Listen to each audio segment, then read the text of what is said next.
The Senate will come to order and the Secretary will call the roll. Senator Buck. Senator Cannizzaro. Senator Cruz Crawford. Senator Daley.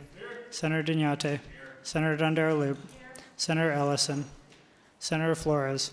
Senator Hansen. Senator Krasner. Senator Lang. Senator Neal. Senator Wynn. Senator Orenshaw. Senator Pizzina. Senator Rogish. Senator Scheibel. Senator Steinbeck. Senator Stone. Senator Taylor. Senator Titus. Senator Cannizzaro. Thank you, Madam President Pro Tempore. Please mark Senators Neal and Ellison absent excused. Thank you very much. Let the record reflect that there are 19 senators present. Please rise for the invocation by Pastor Brody Roser of the Bridge Church in Carson City and remain standing for the Pledge of Allegiance.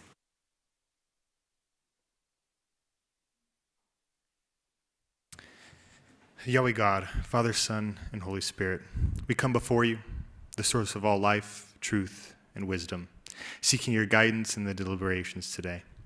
Father, we thank you for the great state of Nevada and the responsibility entrusted to its leaders. Grant them clarity to discern what is right and the integrity to uphold your truth in all decisions. Lord Jesus, you are the way, the truth, and the life. May this Senate be a place where your truth prevails over personal interest, where your justice is pursued without compromise, and where words and actions reflect righteousness. Holy Spirit, move among us, open minds to wisdom, strengthen hearts with courage, and lead every decision toward what holds your justice and your truth. We ask this in the name of the Father, the Son, and the Holy Spirit. Amen. Amen. I pledge allegiance to the flag of the United States of America and to the republic for which it stands, one nation, under God, indivisible, with liberty and justice for all. Thank you. Please be seated. Order of business number 3, reading and approval of the journal. By previous order of the Senate, the reading of the journal is dispensed with and the President and Secretary are authorized to make the necessary corrections and additions. Order of business number 4, reports of committees. Madam President Pro Tempore, your Committee on Judiciary, to which was referred Senate Bill number 66, has had the same under consideration and begs leave to report the same back with the recommendation do pass. Signed, Senator Melanie Scheibel, Chair. Madam President Pro Tempore, your Committee on Natural Resources, to which was referred Senate Bill number 108, has had the same under consideration and begs leave to report the same back with the recommendation. We refer to the Committee on Finance. Signed, Senator Shelley Cruz Crawford, Chair. End of reports.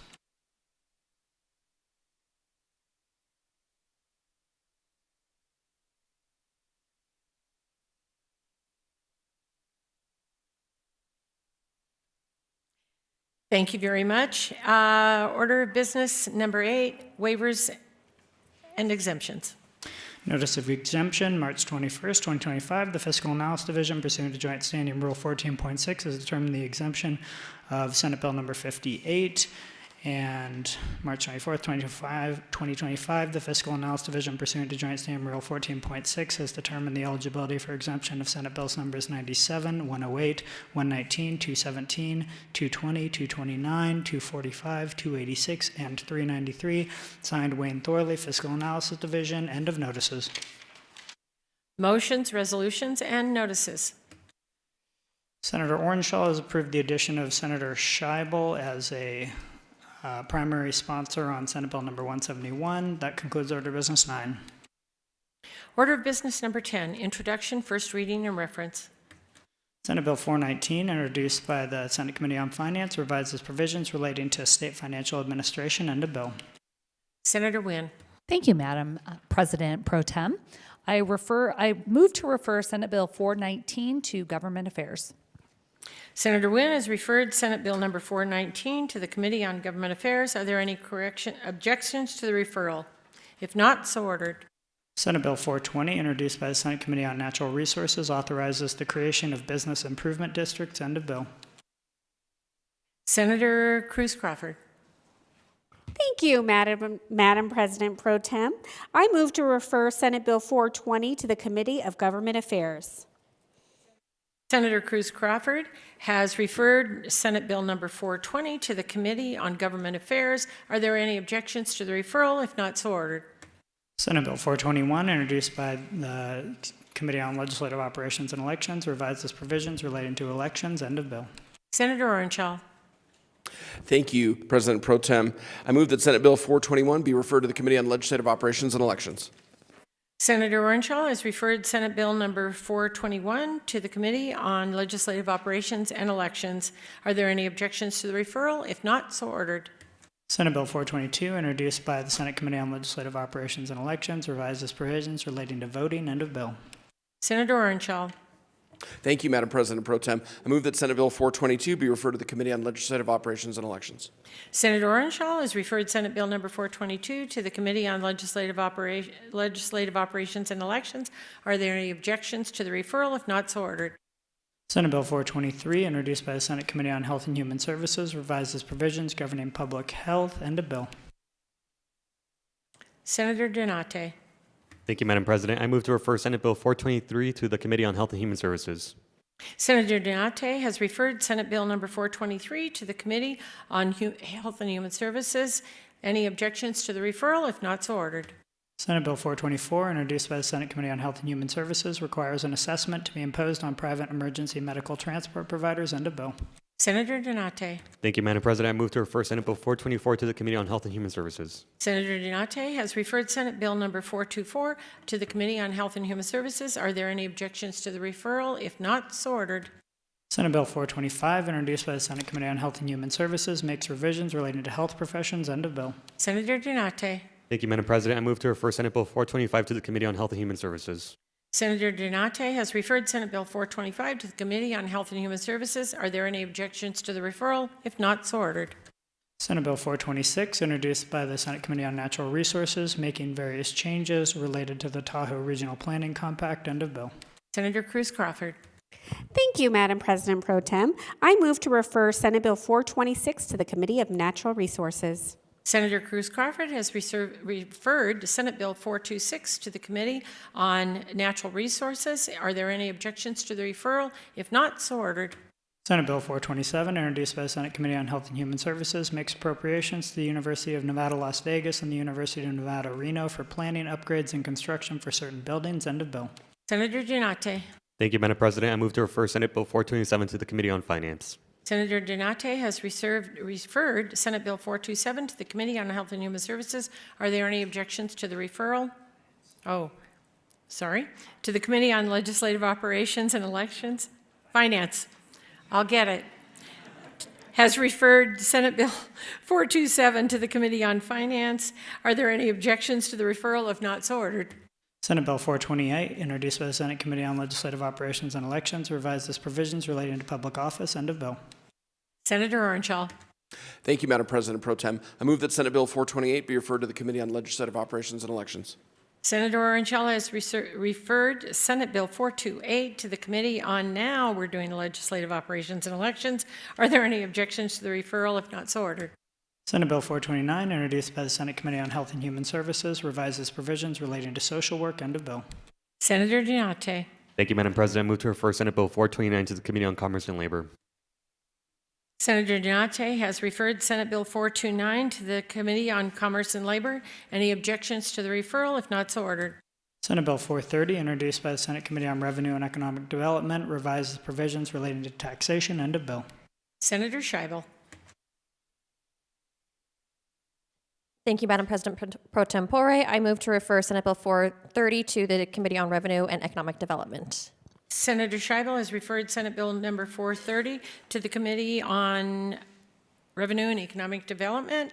Are there any objections to the referral? If not, so ordered. Senate Bill 431, introduced by the Senate Committee on Revenue and Economic Development, revises provisions relating to the excise tax on live entertainment. End of bill. Senator Scheibel. Thank you, Madam President Pro Tempore. I move to refer Senate Bill 431 to the Revenue and Economic Development Committee. Senator Scheibel has referred Senate Bill 431 to the Committee on Revenue and Economic Development. Are there any objections to the referral? If not, so ordered. Senate Bill 432, introduced by the Senate Committee on Judiciary, revises provisions relating to privacy. End of bill. Senator Scheibel. Thank you, Madam President Pro Tempore. I move to refer Senate Bill 432 to the Committee on Judiciary. Senator Scheibel has referred Senate Bill 432 to the Committee on Judiciary. Are there any objections to the referral? If not, so ordered. Senate Bill 433, introduced by the Senate Committee on Judiciary, revises provisions governing common interest communities. End of bill. Senator Scheibel. Thank you, Madam President Pro Tempore. I move to refer Senate Bill 433 also to the Committee on Judiciary. Senator Scheibel has referred Senate Bill 433 to the Committee on Judiciary. Are there any objections to the referral? If not, so ordered. Senate Bill 434, introduced by Senator Cannizzaro, creates a program to award grants to address shortages of providers of health care. End of bill. Senator Cannizzaro. Thank you, Madam President Pro Tempore. I move to refer Senate Bill 434 to the Committee on Health and Human Services. Senator Cannizzaro has referred Senate Bill 434 to the Committee on Health and Human Services. Are there any objections to the referral? If not, so ordered. Senate Bill 435, introduced by Senators Cannizzaro, et cetera, revises provisions relating to nicotine products. End of bill. Senator Cannizzaro. Thank you, Madam President Pro Tempore. I move to refer Senate Bill 435 to the Committee on Revenue and Economic Development. Senator Cannizzaro has referred Senate Bill 435 to the Committee on Revenue and Economic Development. Are there any objections to the referral? If not, so ordered. Senate Bill 436, introduced by the Senate Committee on Commerce and Labor, revises provisions relating to landlords and tenants. End of bill. Senator Pizzina.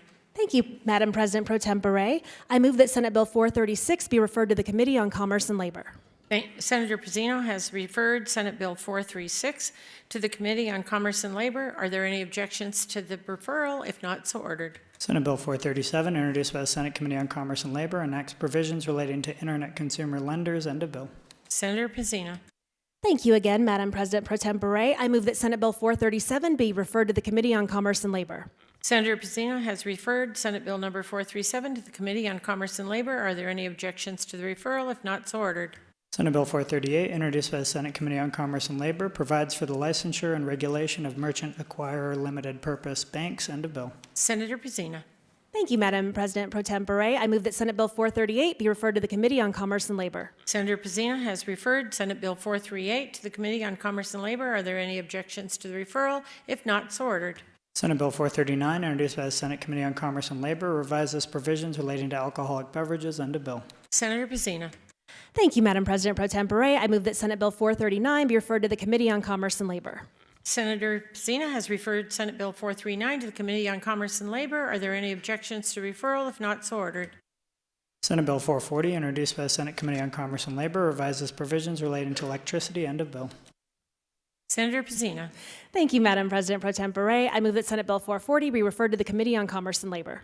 Senator Pizzina has referred Senate Bill 440 to the Committee on Commerce and Labor. Are there any objections to the referral? If not, so ordered.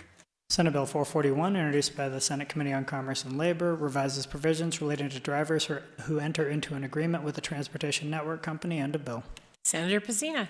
Thank you again, Madam President Pro Tempore. I move that Senate Bill 441 be referred to the Committee on Growth and Infrastructure. Senator Pizzina has referred Senate Bill 441 to the Committee on Growth and Infrastructure. Are there any objections to the referral? If not, so ordered. That concludes Order of Business 10. Order of Business number 12, second reading and amendment. Senate Bill 38, introduced by the Senate Committee on Education, revises provisions relating to school emergency operations plans. The people of the state of Nevada, represented in Senate Assembly, to enact as follows, Section 1 and Section 1. Are there any amendments to the bill? There are none. Senate Bill number 38 is ordered to the general file. Senate Bill number 52, introduced by the Senate Committee on Education, revises provisions relating to education. The people of the state of Nevada, represented in Senate Assembly, to enact as follows, Section 1 and Section 1. Are there any amendments to the bill? There are none. Senate Bill 52 is ordered to the general file. Senate Bill 245, introduced by Senators Lang, et cetera, makes various changes relating to education. The people of the state of Nevada, represented in Senate Assembly, to enact as follows, Section 1 and Section 1. Are there any amendments to the bill? There are none. Senate Bill 245 is ordered to the general file.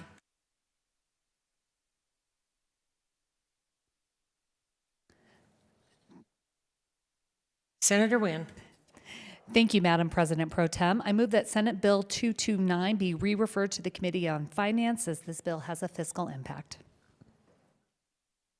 Senator Wynne has moved to re-refer Senate Bill 229 to the Committee on Finance. All those in favor?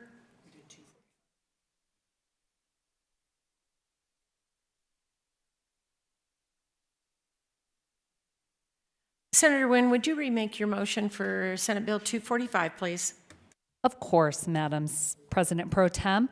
I move that Senate Bill 229 be re-referred to the Committee on Finance as this bill has a fiscal impact. That needs to be 245, please.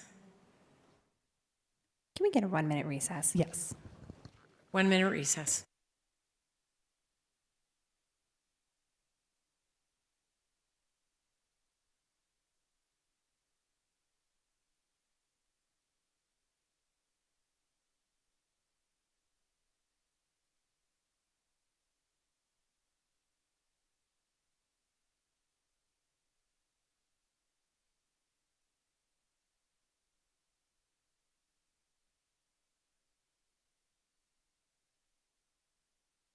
All right, I call the Senate back to order. We are on order of business 12. Senate Bill 229, introduced by Senators Dondero, Loop, et cetera, revises provisions relating to education. The people of the state of Nevada, represented in Senate Assembly, to enact as follows: Section 1 under Section 1. Senator Wynn. Thank you, Madam President Pro Tem. Let's try this one more time.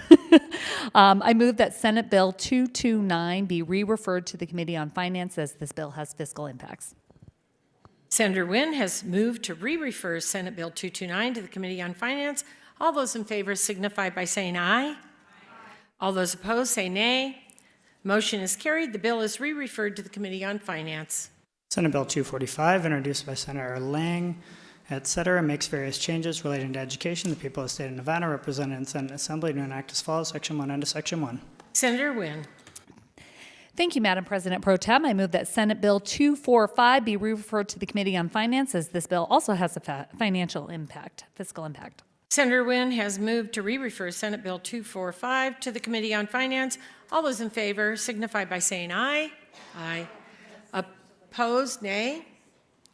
The motion is carried. The bill is re-referred to the Committee on Finance. That concludes order of business 12 and the business of the desk for the first agenda. Order of business number 16, remarks from the floor, introductions of guests. Senator Canizaro.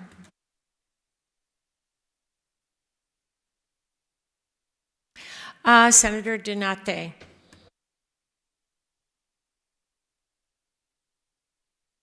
Thank you so much, Madam President. If I can have the folks from UNR Med please rise.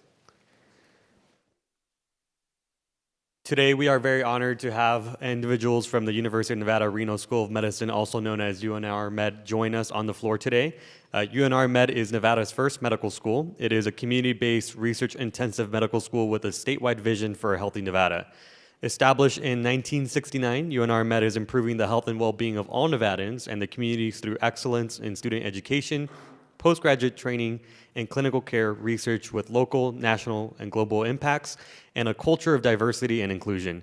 We have with us today 25 students, faculty, and staff participating in the University of Nevada Reno Day at the Legislature, so please join me in welcoming them.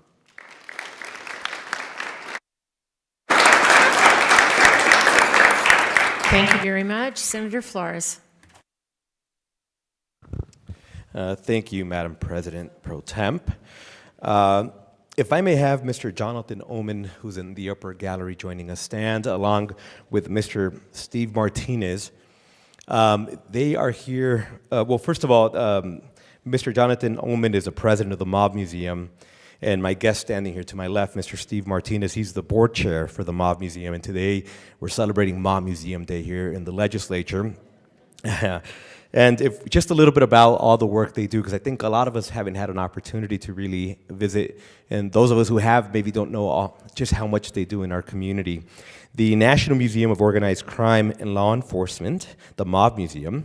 The museum is a Nevada original seeking to advance the public understanding of organized crime's history and impact on American society, while at the same time honoring the accomplishments of law enforcement by celebrating acts of perseverance, heroism, and combating organized crime. The museum, which is located in Senate District 2, proudly my district, has hosted more than 4 million visitors since opening and has an award-winning community outreach program that impacts more than 64,000 Nevadan students and seniors. It's won national awards and continues to be the state's most visited museum. If you have a moment tonight, the Mob Museum's board and staff invite all of you to join them as they turn the bank saloon into the underground speakeasy from 5 p.m. to 7 p.m. Don't forget to use the secret password, the session, to gain entry. If you could please give them a big round of applause.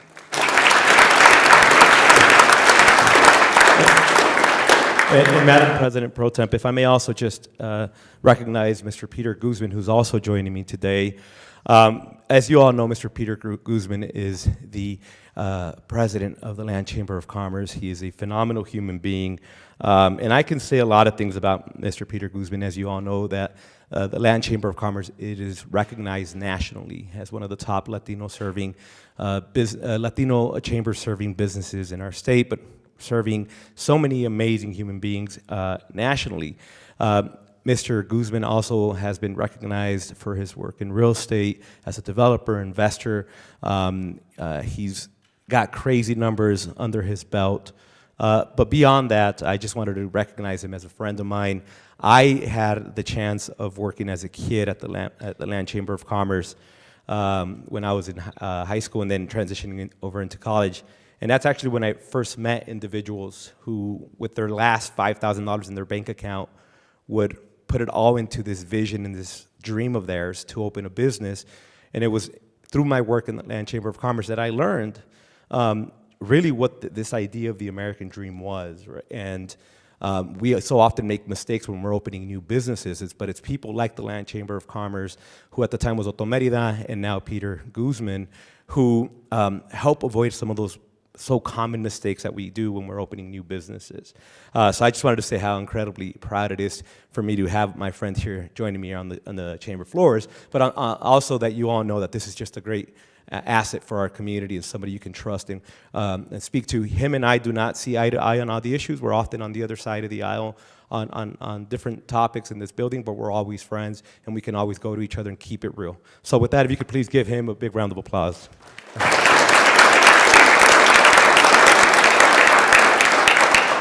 Senator Orenshaw. Thank you very much, Madam President Pro Tem. I am very lucky to have sitting with me today a member of our Nevada System of Higher Education Board of Regents. Please stand. Carol DiCarlo. Carol is in her 9th year of service on the Nevada System of Higher Education Board of Regents. She's currently the most senior member of the Board of Regents. She's chair-elect of the Association of Community College Trustees. She represents District 9 on the Board of Regents. She's a native Nevadan and a proud UNR graduate, and really fights hard for our universities, community colleges. So ask the chamber to please make her feel welcome.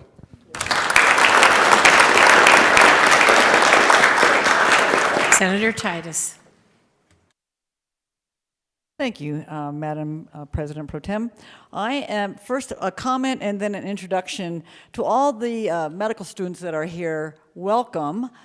There is light and life at the end of the tunnel. I can testify that as I was a proud graduate of the University of Nevada School of Medicine, the only one at the time, I was in the, go Pack, I was in the second four-year graduating class. As you all know, initially in the 60s when it started, it was just a 2-year school, and then you kind of had to scramble your 3rd and 4th years to find a place, hoping that some other kids dropped out of their schools so you could find a place. And then with great wisdom and great help from this body at the time, we were able to move it to a 4-year program, and I was honored to be in that second 4-year class. So thank you and welcome to all of you here. Second, if I might, Madam President Pro Tem, I want to have a great honor of introducing some representatives from the Great Basin College, and I would love it if you could stand up, those who are from Great Basin College. So the Great Basin College provides affordable, high-quality education to over 3,500 students annually across 86,000 square miles of rural Nevada. Unfortunately, Senator Ellison could not be here today to introduce you, so I'm honored with that. Great Basin has campuses in Elko, Ely, Pahrump, and Winnemucca. Great Basin offers associate and baccalaureate degrees in academic, career, and technical fields, both online and in person. Through strong industry partnerships, Great Basin College prepares students for high-demand careers in mining, healthcare, education, technology, and strengthening Nevada's workforce and economy. And as a leader in rural higher education, Great Basin College transforms lives and empowers Nevada's communities through education. With me today, we have David Stoddard, who's the Dean of Industrial Technology and Workforce Development. So Dean Stoddard, we have Stacy Warnart, who's the Dean of Health Sciences and Behavioral Health Sciences. Then we have Mary Doucette, who's actually the Dean of Arts and Science. And then we have Amber Donnelly, who is the president of Great Basin College. And finally, but not least, we have two students, Maddie and Cindy, here, if they would also stand. Thank you. So would you please give them a warm welcome? Thank you very much.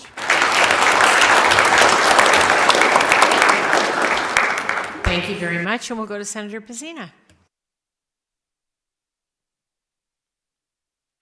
Thank you so much, Madam President Pro Tempore. I am so fortunate I have 4 guests today, and I'm going to start with 3 of them. I'm going to have stand up for me. I'd like to introduce the people who really brought Senate Bill 114 to life, Mia's Law, which we heard in Commerce and Labor today. Marlon Marcano is the father of Mia Marcano and co-founder of the Mia Marcano Foundation, an organization dedicated to advocating for the protection of students and families while supporting those impacted by the disappearance of loved ones. Since the heartbreaking loss of his daughter in 2021, Marlon has been at the forefront of efforts to turn personal tragedy into legislative change. He was instrumental in the advocacy that led to the passage of Mia's Law in Florida and continues to fight for the safety of others through education, awareness, and public policy reform. His tireless commitment ensures that Mia's legacy lives on through meaningful action and enduring impact. And next to him, we have Giselle Blanche, who's a devoted bonus mom to Mia Marcano and partner to Marlon, as well as an award-winning personality and Caribbean cultural ambassador. Honored with her own day in Broward County, she's deeply passionate about helping others, especially children. A serial entrepreneur, Ms. Blanche has successfully established multiple businesses in both the United States and the Caribbean. And I also have Jody Covington, an award-winning public relations and strategic communications professional and the chief executive officer of the Brand Development Group. With over a decade of experience in branding, advocacy, and community engagement, Ms. Covington has become a powerful voice for justice and change. She played a pivotal role in the national awareness efforts surrounding the tragic case of Mia Marcano, lending her expertise to amplify the voices of Mia's family and advocate for systemic change. Through her leadership in public relations and legislative advocacy, Jody helped drive the public pressure and strategic communications that contributed to the successful passage of Mia's Law in Virginia and in Florida. Her work has since extended into ongoing advocacy efforts in other states to strengthen protections for young people and vulnerable tenants. Jody's commitment to turning tragedy into tangible legislative action is a testament to the power of strategic communication fused with purpose-driven leadership. Please give them a huge round of applause.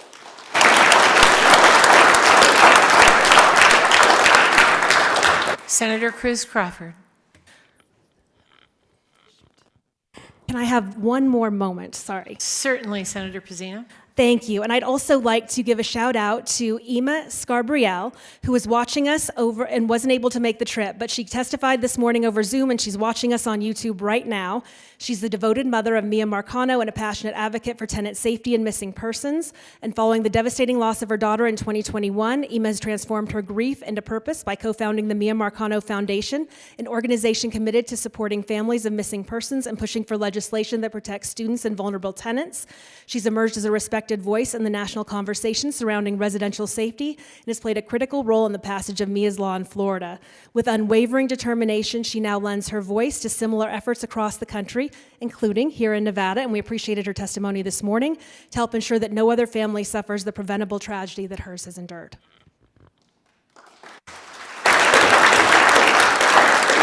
Thank you very much. Senator Cruz Crawford. Thank you, Madam President Pro Tem. I have a few guests today that I am excited to introduce. First, I'm going to start with Dr. Ulrey. If you would stand up. This is, as I know her, Susan. Back in the day, we had a federal grant in the state of Nevada called Striving Readers. And, instructional coaches were trained and oversaw to help Title I one-star schools. And I was trained as an instructional coach, and the person to make sure that the grant was implemented correctly was Susan. She's a resident of Nevada and married to Roger, and is the proud mother of 2 children and grandmother of 4. She's an accomplished education professional with 29 years of experience dedicated to school improvement and advocating for students at schools. She created an after-school program for struggling readers and developed reading curriculum for high school students. In Nevada, Dr. Ulrey has continued her advocacy, working directly with the state's 35 lowest Title I schools, always supporting and addressing the unique needs of her students, staff, and communities. She has always advocated for students listening, learning, and meeting their needs right where they are. So thank you so much for being here. I have another educator here as well, if you'd please stand up. I have Dr. Daryl Wyatt. I met him because when I was a Striving Readers instructional coach, he was the principal of the school next door to me. He is recently retired from the Clark County School District after 31 years, and during his time at CCSD, he was a teacher, assistant principal, elementary school principal, and middle school principal. After retirement, Dr. Wyatt became an education consultant, and he spends his time working as a contractor with the Nevada Department of Education and School Improvement. Thank you for being here. And last but not least, I did want to put a shout out. I tried to get her to sit with me, but I'm very popular today, is Regent Carol Del Carlo. I know she was already mentioned. If you'd please stand up. Carol is the longest serving regent on the Board of Regents, and when I became a regent, she really took me under her wing to show me how to interact with the community. She gave me historical knowledge, and she is the regent that is the most active in our communities, meaning that she goes to every single event and graduation far beyond any other regent. And one of the things that she really taught me is her love for lifelong learning. She always interacted for our diversity learning days and spent morning, noon, and night to learn more about the needs of our diverse community, and I really appreciate her. Thank you.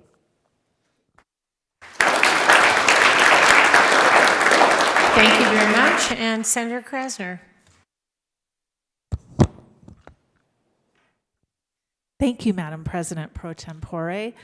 Today is Rural Community College Day at the Legislature, and please stand up.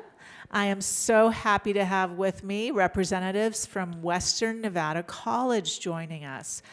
With campuses in Carson City, Fallon, and Minden, Western Nevada College provides quality education, workforce training, and community support across rural Nevada. Serving a diverse student population, WNC plays a key role in strengthening local economies and preparing students for in-demand careers. Rural Community College Day at the Legislature is an opportunity to highlight the importance of rural colleges in shaping Nevada's future. And I have Dr. Kyle Dalpy, who is the president of WNC, and I also have Catalina Wilson, who is the student body president of WNC. So please join me in welcoming them and all of the people upstairs from WNC. Thank you.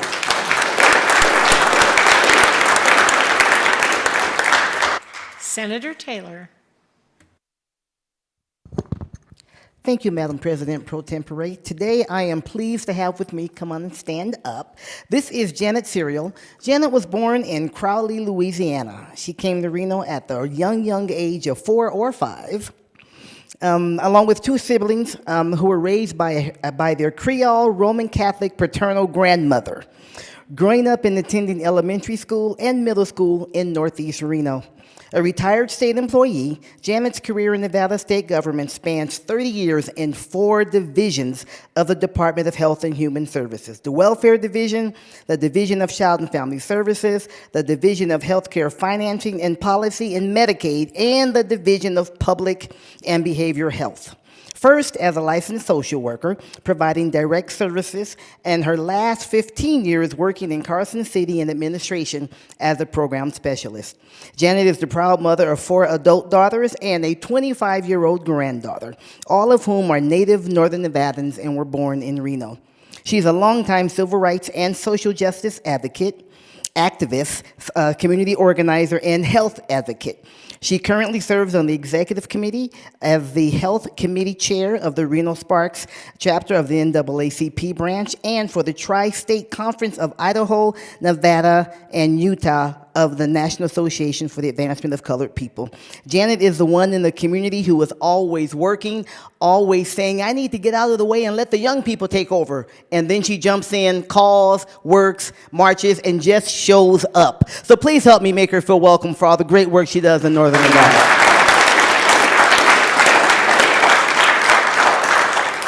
Senator Orenshaw. Thank you very much, Madam President Pro Tem. This afternoon over in the Assembly, the Assembly Committee on Commerce and Labor is scheduled to hear Assembly Bill 375. One of the provisions of Assembly Bill 375 is to designate the traditional Basque drink, the pecan punch, as the official state cocktail of the state of Nevada. In the spirit of celebrating diverse cultures with lasting impacts on our state, today at the Nevada Legislature, we celebrate Basque Heritage Day. Basques are a people characterized by the Basque language, a common culture, and shared genetic ancestry. The Basque people have a high incidence of Rh negative factor in their blood. The Basque Country is an autonomous community comprised of 7 provinces, with 4 located in northern Spain and 3 in France.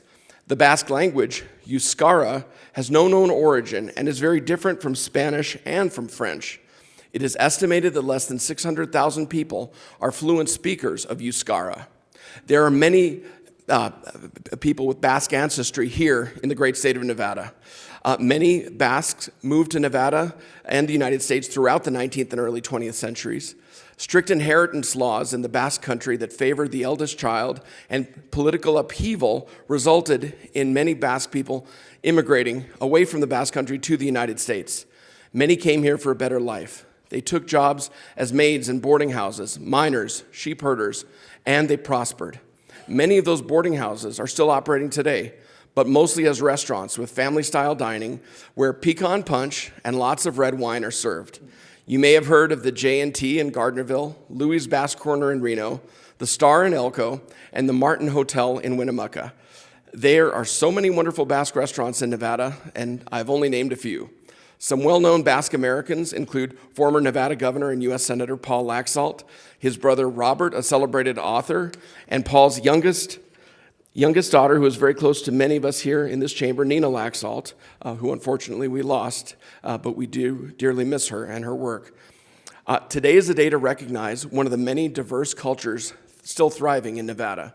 For anyone interested in learning more about the Basque people and their culture, the University of Nevada, Reno houses what is considered the leading library on Basque subjects throughout the world outside of the Basque Country. Madam President, thank you for letting me share Basque Heritage Day at the Legislature with you. And I know that we've got a lot of representatives. I think I see some kids in traditional Basque costumes outside of the chamber. But if anyone's in the chamber, please, if we could make our Basque brothers and sisters feel welcome.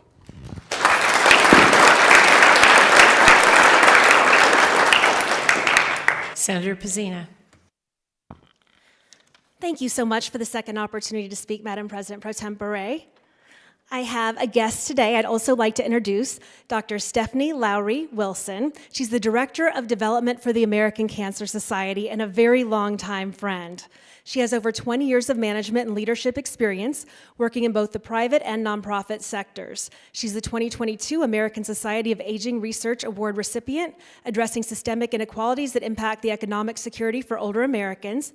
And she's also gained global attention for her approach to eliminating ageism and released the first children's book on the subject. Dr. Lowry Wilson, which we'll all have to look for. Dr. Lowry Wilson has spent more than 10 years volunteering her time and resources to the Junior League of Las Vegas, most recently serving as the president in the 2022-2023 year. She's active in the Vegas community, participating in Leadership Las Vegas Class of 18, a 2021 Jameson Fellow, and was the Regional Leadership Council President for the Desert Southwest Chapter Alzheimer's Association for 4 years prior to joining ACS. I'd also like to recognize all those in the gallery that are here for Cancer Action Day. Cancer Action Day is a day where American Cancer Society Action Network staff, volunteers, cancer survivors, medical professionals, and caregivers travel to Carson City to meet with lawmakers and fight for policies that will change the way cancer impacts Nevadans. I have a personal story to share, but first, let's give a huge round of applause for everyone here, all of our heroes. So I wanted to share with everyone here why this day is so important to me. On June 27th of last year, I received a call from my doctor with 3 words that I'm guessing no one in this chamber wants to hear. You have cancer.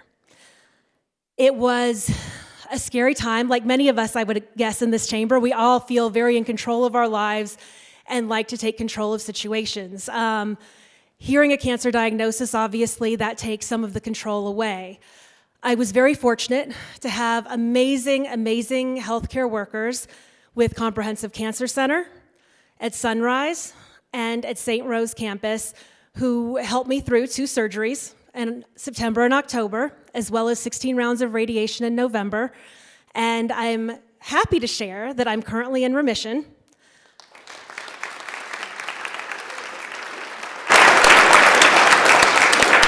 But it's also a scary road. Having met with a genetic counselor during this, I realized I do have a predisposition to breast cancer, so there's a very good chance that it will come back again.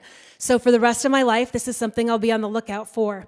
The reason I decided to share this today, and I'd also like to thank so many members in this room who were really there for me during some of the hardest days of my life. But the reason I'm sharing it is because early detection is so important. I can't emphasize it enough. Our schedules get insane. I know that more than most. But please, please, please, go to your annual screenings. If I hadn't gone to mine, this would have gone undiagnosed, and I would have gotten much, much worse news from my doctor later on. So please go through with your annual screenings. Early detection is so much better than the alternative. Thank you.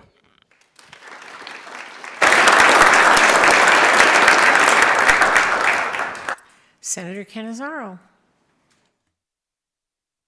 Thank you, Madam President Pro Tempore. And you know I would not let an opportunity go by to just give a huge shout out and say, go Pack, as you stand at the dais. But you know, one of my other favorite things this time around is getting to acknowledge some of our amazing female legislators here in the Nevada Senate. And so I'm going to take a moment in honor of the waning days of Women's History Month to recognize one of our colleagues this morning, or I guess we're in the afternoon, so I will be quick, but I think it's important because we do serve in that first female majority legislature in the nation here in Nevada. And so I want to honor my colleague from Senate District 12. Senator Pizzina from Senate District 12 has a passion for politics that was ignited by a pivotal and albeit harrowing experience as a child growing up in rural Georgia. As she recently shared with us during her personal remarks on the Senate floor related to the bill designating January 27th as International Holocaust Remembrance Day in our state, this moment is what set her on a path of public service.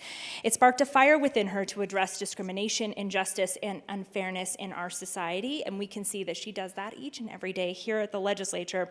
And so at 11 years old, it's no surprise to us that she found herself knocking on doors for candidates, and by the time she was 15, she was phone banking during political campaigns. Now, I don't know what many of us were doing at 15. I certainly was not doing those activities, and this just further showcases her early commitment to civic engagement.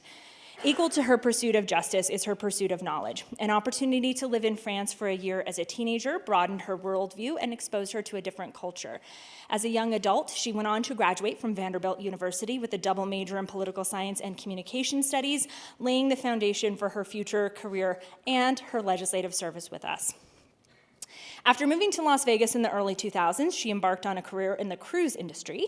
This role took her across the globe, from the Caribbean to Europe and Hawaii to the Panama Canal. Nearly 2 decades ago, she joined a family-owned company as a sales manager, and today is its vice president of business development, overseeing sales in the Las Vegas market. Her knowledge and business savvy has helped her company grow and create more jobs for Nevadans. In 2018, our colleague took her very first step into state politics, running for a state Senate seat, which we had a very long journey together on. And though she narrowly lost her race by just 24 votes, and I think others in the same situation would definitely have decided to leave politics behind, somehow we managed to get her to run again, showing her resilience and tenacity. And undeterred, she ran again in 2022 and won her seat in the Nevada Legislature. As a freshman senator last session, she chaired the Committee on Natural Resources and served as a member on the committees on Commerce and Labor and Growth and Infrastructure, and this session is chairing the Commerce and Labor Committee, which helps her to leverage her business expertise to address key state issues. Her legislative achievements are certainly notable in just such a short period of time, especially for a first-term legislator. Last session, 8 of her 10 personal bills were signed into law, and additionally, her bill prohibiting insurers from discriminating against living organ donors passed both houses unanimously. Our colleague from Senate District 12 embodies the spirit of resilience and public service. Her journey from an 11-year-old political activist to a respected senator is a testament to her unwavering commitment to Nevada and its people. I want to personally thank her for her wonderful service and dedication, and I am just so touched, certainly by hearing from her today. I know when I got the call from her, definitely just mostly was hopeful that that tenacious and fervent spirit would carry her through to where she is today in remission. And we are just so honored to have her serving here. She is truly a friend. And if you could all please just take a moment to acknowledge our senator from Senate District 12.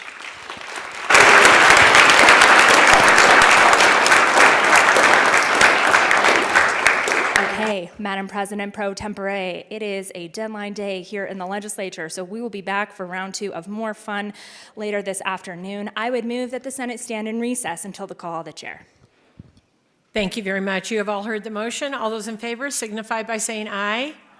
All those opposed say nay. The motion is carried. The Senate is in recess.